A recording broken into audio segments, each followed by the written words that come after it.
South Korea is a fascinating and unique country with a distinctive culture. It may appear unusual to outsiders, but it's an awesome place. From quirks like unique school uniform rules to exceptionally clean public toilets, here's a list of 20 things that can't be seen anywhere but in Korea. Number 20, special school uniforms. The adoption of school uniforms is on the rise in the United States, with roughly 20% of public schools making them mandatory. But this trend varies across different levels of education because only 10% of high schools enforce uniform policies, in contrast to 22% of elementary schools and 19% of middle schools. In countries like Korea, school uniforms are a lot more common, a standard rule in primary and secondary education. In Korea, school uniforms known as gyeobak are deeply rooted in the culture. Students wear these uniforms from middle school through high school, with specific uniforms for boys and girls and variations for the summer and winter seasons. Details such as socks, shoes, and belts are carefully regulated too. Sports activities in Korean schools also require a specialized uniform, though the designs can vary between schools and regions. The girls' uniforms generally consist of a pleated skirt or long dress pants, a white shirt with sleeves and a collar, a tie, a vest, and white socks. In contrast, boys typically wear dress pants, a white shirt with sleeves and a collar, a vest, a jacket, a tie, white socks, and a belt. The Korean school uniform tradition emphasizes unity, identity, and cultural significance, reflecting discipline and respect for education. Number 19. Less public trash cans. When you're out enjoying a meal in a public space, one thing you might notice is the lack of public trash cans. As you finish your food, the absence of a nearby container for your trash can be confusing. If you happen to be in South Korea, you'll soon realize that locating public trash can be as hard as finding a needle in a haystack. Even when you purchase food from local businesses, the habit of discarding the waste has become more challenging. This inconvenience is because of a deliberate action taken by the city government, which began in 1995. The government introduced the Yongyangya system as a strategy to reduce waste production and placed the financial responsibility for waste management on its citizens. So, people were required to buy special bags to dispose of their waste. This initiative seems to have backfired over the years. Instead of reducing waste, the absence of public trash cans has led to an overflow of trash, with the few available containers often overwhelmed. This situation is causing both locals and tourists to suffer, who now see plastic wrappers and cigarettes scattered around public areas. Number 18. Giving and receiving gifts. Paying the bill at a restaurant may seem straightforward and a normal thing to do, especially for all the servers struggling to pay their bill, but in South Korea, it's actually honored as a display of generosity. Unlike the habit of splitting checks in some countries, in South Korea, it's common for someone to insist on covering the entire table's expenses. This act of pushing and vying to pay demonstrates the country's culture of generosity. South Koreans take pride in giving gifts, helping those in need, and providing financial support through donations and loans. This tradition symbolizes a deep sense of honor and justice because paying the bill for everyone alone is a symbol of a person's honor and willingness to share. Additionally, South Koreans have a custom of rejecting gifts and offering them multiple times. The giver must present the gift at least 4 times, while the person receiving it must decline it as many times as possible. This is because just accepting a gift, even if it's a big one like a loan, can be seen as impolite. Number 17. Traditional clothing for Korean New Year. Traditions often evolve or fade away as the world changes, and one such change is becoming apparent with the traditional Korean New Year attire known as hanbok. Families in Korea traditionally embrace this custom by purchasing a new set of hanbok during the Lunar New Year preparations. This attire typically has a 2-piece suit with cotton or silk embroidery, and it's worn by both men and women. It dates back to clothing styles from the 17th and 18th centuries and the Joseon dynasty. The hanbok was actually the favored choice for welcoming the new year for centuries because it symbolizes good health and fortune as families gather in this traditional clothing. But it seems like the tradition might be fading away with younger Korean generations. While hanbok is still very popular for wedding ceremonies, it is becoming rare for brides to wear this attire. This decline can be attributed in part to smaller families and more intimate Lunar New Year celebrations among younger couples. This shift reflects the evolving customs of modern Korean society, where some traditional practices are becoming less prominent. Number 16. Transport subsidies for pregnant women. Being pregnant can be challenging, and mothers expecting in Seoul, South Korea, have to worry a little less because the government started offering financial assistance to them in June 2022. The government is providing subsidies for transportation costs to pregnant women who have lived in the city for at least 6 months. Eligible applicants get around $540 in the form of credit card points that can be used to cover public transportation as well as gas bills. This initiative is expected to benefit approximately 43,000 eligible individuals, which is drastically different from what you can expect in the United States. So, why is Seoul offering this kind of support to pregnant women? Well, it was one of the campaign promises of Mayor Oh Se-hoon, and the city government has implemented this support plan to get rid of the financial trouble faced by families expecting a new baby.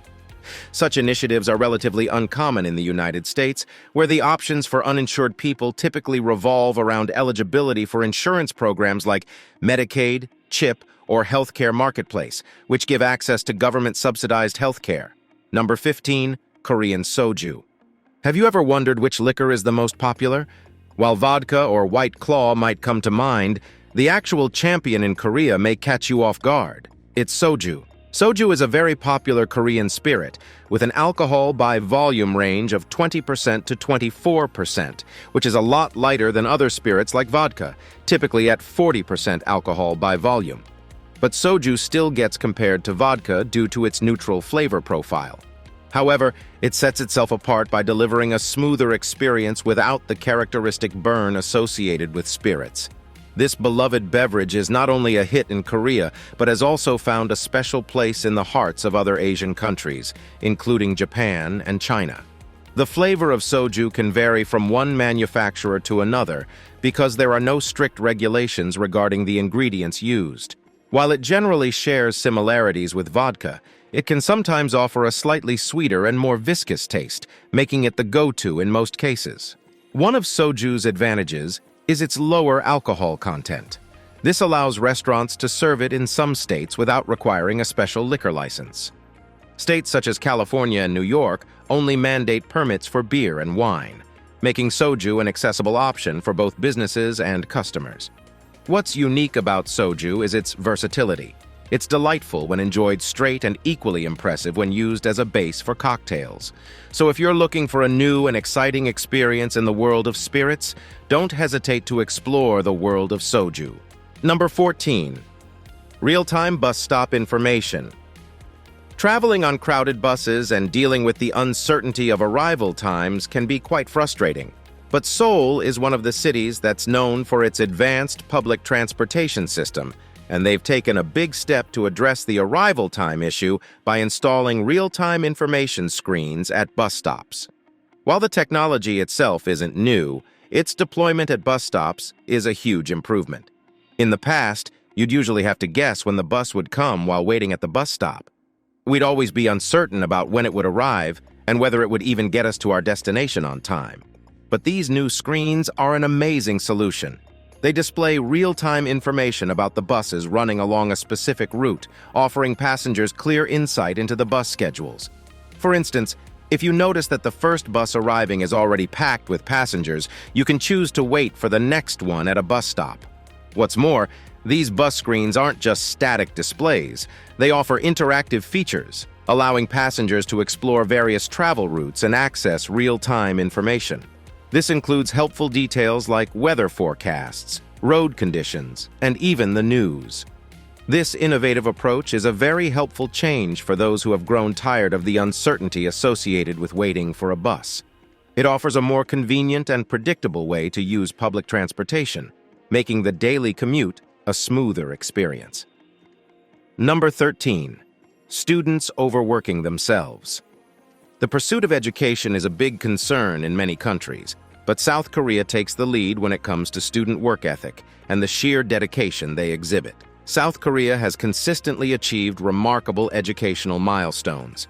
A typical day often begins at 6:30 a.m. for students in South Korea to ensure they reach school by 8 a.m.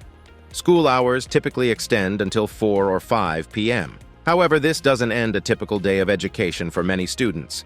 After their regular school hours, they proceed to attend private lessons at a second institution, usually from 6 p.m. to 9 p.m. Afterward, they engage in another 2 hours of self-study at school before, finally, reaching home around 11 p.m.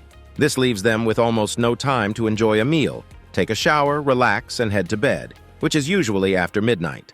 The cycle repeats itself as they wake up at 6:30 a.m. the next day. This emphasis on education is rooted in the understanding that South Korea lacks natural resources, and its most valuable resource is its people. So, Koreans have to distinguish themselves to succeed, which demands hard work and dedication. Number 12. Couples twinning on the daily. Being single and without a significant other is extremely rare in South Korea because it's a culture that celebrates love and relationships. When you're in a romantic relationship in South Korea, it's not a private affair either. Instead, you openly embrace and share your love. Couples in South Korea commemorate their relationship milestones at least 3 times a year and document these moments openly on social media. They take this a step further with monthly romantic getaways.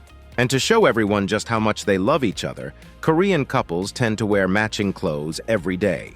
This trend is a big part of South Korean culture, and many stores now offer clothing specially designed for couples, with coordinating colors, styles, and even identical unisex designs like jumpsuits. Some couples even go the extra mile with matching shoes. The purpose is to declare to the world that they are a couple that's deeply in love and enjoys doing everything together. Whether they are out for a casual stroll or attending a special event, wearing matching clothing is their way of expressing their commitment visually.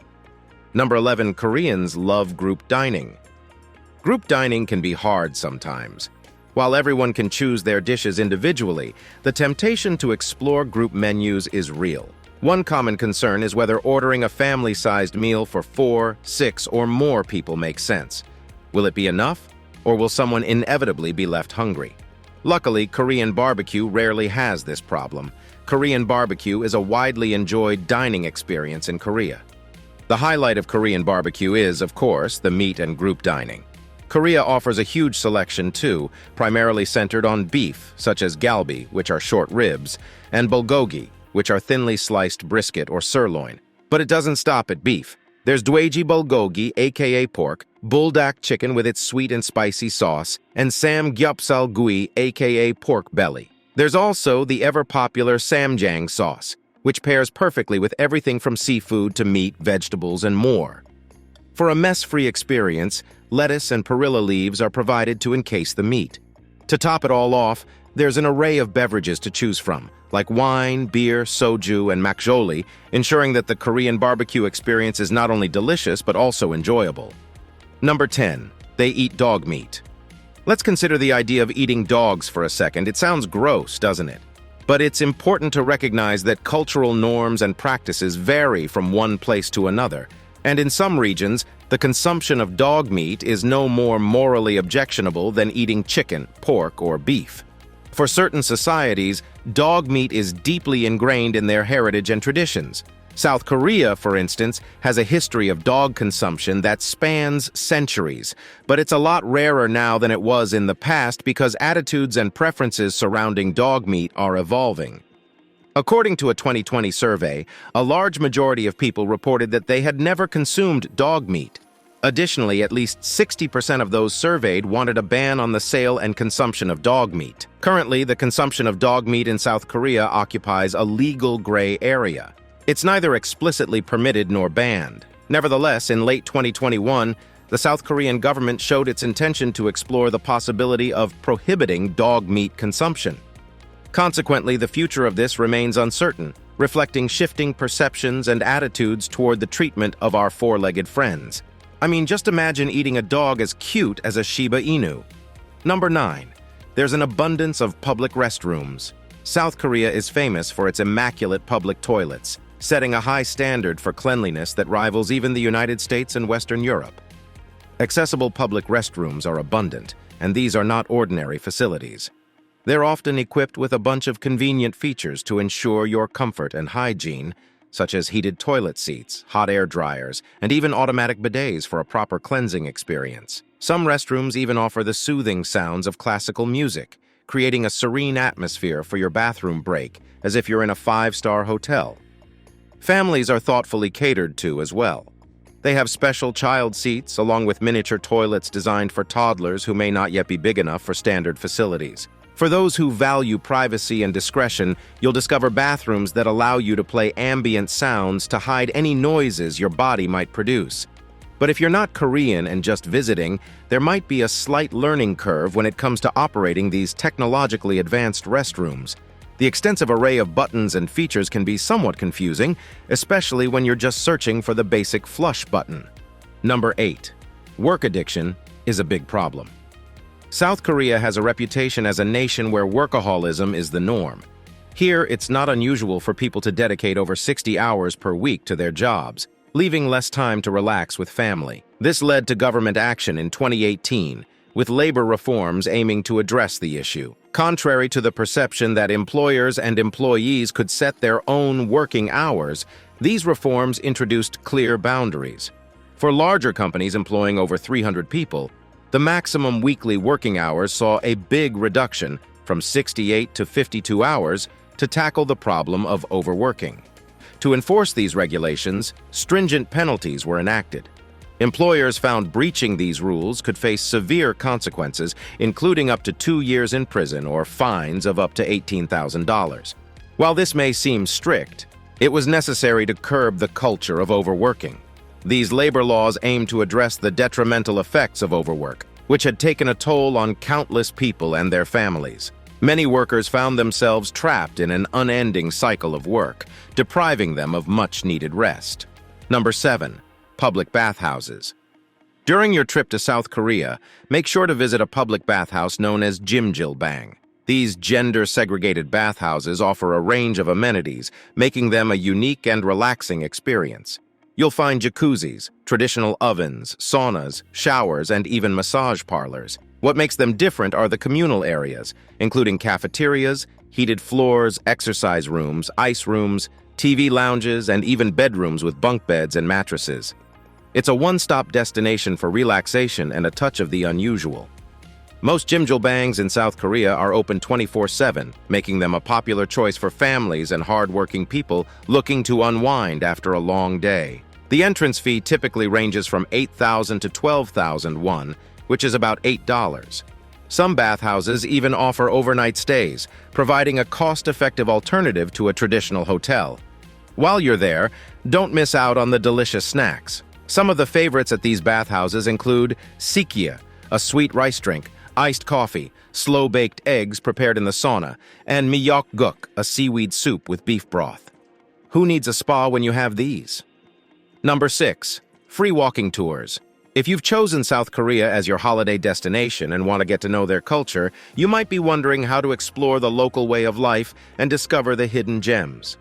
Luckily, you're in for a treat if you opt for a walking tour. Seoul offers dozens of these tours, and the best ones are often led by students. These students are eager to enhance their English skills and reveal some of South Korea's secrets in its bustling cities. There are various featured walking tours to choose from, such as the Sky Park Seafood Market Tour and the Street Food Tour, both organized by a student of the arts. On the Sky Park Seafood Market Tour, you'll have to go through hundreds of stairs to reach Hanuel Sky Park, where you'll be treated to breathtaking skyline views of Seoul and the serene Han River. The park is super popular for its silver grass, which is celebrated with an annual festival.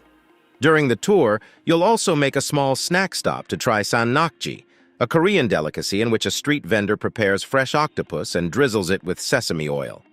But sometimes, their tentacles still move around, so be careful. These walking tours cater to a variety of interests. Some focus on less explored, off-the-beaten-path areas, while others allow you to explore well-known tourist destinations. The best part is many of these tours are available for free, making it an affordable way to experience South Korea's vibrant culture. Now it's time for today's subscriber pick. Here's the story about a girls' school named Hein Girls Academy, which has always been shrouded in mystery because of all the shocking stories that came out of this school. But there was a group of girls who decided to explore the school's forbidden underground tunnel, and what they discovered defied every expectation. They found something under an ancient cherry blossom tree and a secret entrance in the tunnel. As they went deeper into the dark tunnel, they couldn't help but wonder if all the stories they heard about this tunnel were true. And yet, they keep going deeper and stumbled upon a huge, dimly lit chamber with ancient books, manuscripts, and artifacts. Madame Park, the headmistress, found out they broke the school's biggest rule, and she showed the girls that she's not just a headmistress, but something else. The girls were so terrified that they couldn't look at Madame Park eye to eye at first. But they eventually accepted the truth and get full access to the Academy's archives to learn about its history. What shocking truth could have Madame Park possibly revealed that gave the girls a rite of passage? Are the girls a part of an inner circle within the school after finding out the truth, or have they sold their soul by exploring the forbidden tunnels, witches, demons, the supernatural? What could it be? The answers await. Remember to comment down below with the hashtag #subscriberpic and let us know what you think. Now, on to the next topic. Number 5. Sightseeing buses. One of the most challenging things about traveling in an unfamiliar country is figuring out how to get around, especially when you don't speak the local language. This can become even trickier when you're in a foreign country with a language that isn't widely spoken. You may find yourself wondering about the various forms of public transportation, how to use taxis, or how to rent a vehicle. But in South Korea, you have the option of using the city's tourist buses. These city tour buses are not only affordable, but also designed for the convenience of travelers. You can hop on and off these buses at your convenience, making it a flexible and enjoyable way to experience the country. The best part is that you can purchase a single ticket, which gives you unlimited access to hop on and off as many times as you'd like. Language won't be an obstacle here either, because once you board these tourist buses, you'll be given single-use headphones, allowing you to enjoy audio tours in several languages, including English, Chinese, Japanese, Korean, French, Russian, Spanish, German, Malay, Indonesian, Thai, and Vietnamese. Most of these tour buses are open air, providing an immersive experience. They also come equipped with snow and rain covers, making sure that you're comfortable, warm, and dry, no matter what the weather conditions are in South Korea. Number 4, lots of themed cafes. Korea's cafe scene is truly unique, featuring a wide variety of interesting establishments. You can find everything from charming flower cafes, Hello Kitty-themed spots, and figurine-themed cafes, to some rather unconventional, Pooh-themed cafes. The cafe options seem limitless in Korea. But amid this diverse array of entertaining and quirky cafes, some raise ethical concerns, particularly those centered around animals. One example is the Meerkat Cafe in Seoul, where visitors can interact with meerkats, a baby wallaby, an Arctic fox, and even a genet indigenous to Africa. Another popular spot is the Sheep Cafe in Seoul, where you can enjoy a cafe latte while taking selfies with these fluffy animals. It's clear that these cafes are primarily motivated by attracting tourists, with the animals serving as profitable attractions. While it's uncertain about the legal aspects of importing Arctic foxes and wallabies into Korea, these animals should probably be in their natural habitats rather than confined to small cafes in the heart of Seoul. Number 3, plastic surgery is very common. Seoul has gained a reputation as the global epicenter of plastic surgery, proudly holding the title for the highest number of cosmetic procedures performed per capita. This surge in cosmetic surgeries can be attributed to exceptionally high beauty standards, which drive a significant portion of the population to seek procedures to enhance their physical appearances. It's quite astonishing to learn that 1 in 3 Korean women under the age of 29 has undergone some form of cosmetic surgery. Among the most popular procedures is eyelid surgery, aimed at creating a visible crease and double eyelids. It's common for Korean teenagers to receive this procedure as a gift for birthdays or upon completing their education. Anti-aging treatments such as facelifts are also very popular, with some people also opting for jawline surgeries. Nevertheless, it's important to acknowledge that surgery isn't the sole avenue for enhancing one's appearance. South Korea has a thriving industry of skincare products and cosmetics, with both men and women dedicating a significant portion of their income to their skincare routines. This intense fixation on beauty, deeply rooted in Korean culture, is truly unlike anything you've encountered before. Number 2. Korean facials. Skincare is an integral part of the daily routine for many people in South Korea. The country is renowned for its beauty industry, which attracts people from all over the world seeking facials and cosmetic surgeries. In 2019, over 85,000 people visited South Korea for skincare, while more than 90,000 came for plastic surgery. South Korea is widely regarded as the global hub for exceptional facial treatments. If you were to partake in a facial treatment in South Korea, you'd typically experience a combination of treatments, depending on the specific facility you choose. These pampering sessions generally last around an hour and leave your skin feeling significantly more hydrated. A cornerstone of most facial treatments in South Korea is double cleansing. Skincare professionals usually use oil-based products to thoroughly remove any foundation or makeup you might be wearing.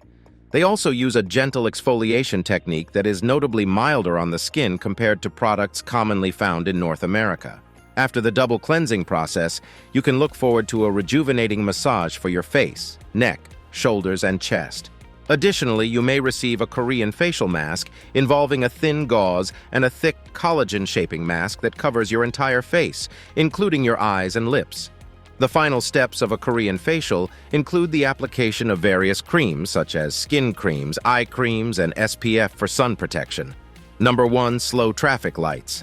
You'll probably never see people run for a green pedestrian signal like you will in Korea. Initially, you'll find it rather amusing, but soon you'll realize the importance of making sure you cross the road before the light turns red. If not, you could find yourself waiting for several minutes before your next opportunity. So, yes, running, or even sprinting, to catch the green light is completely ordinary, and it's very important that you do it for the sake of your own peace of mind.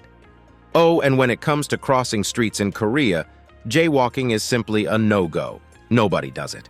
Even when the road is empty of cars, you patiently await the signal to grant permission for crossing. Thanks for watching, and we'll see you in the next one.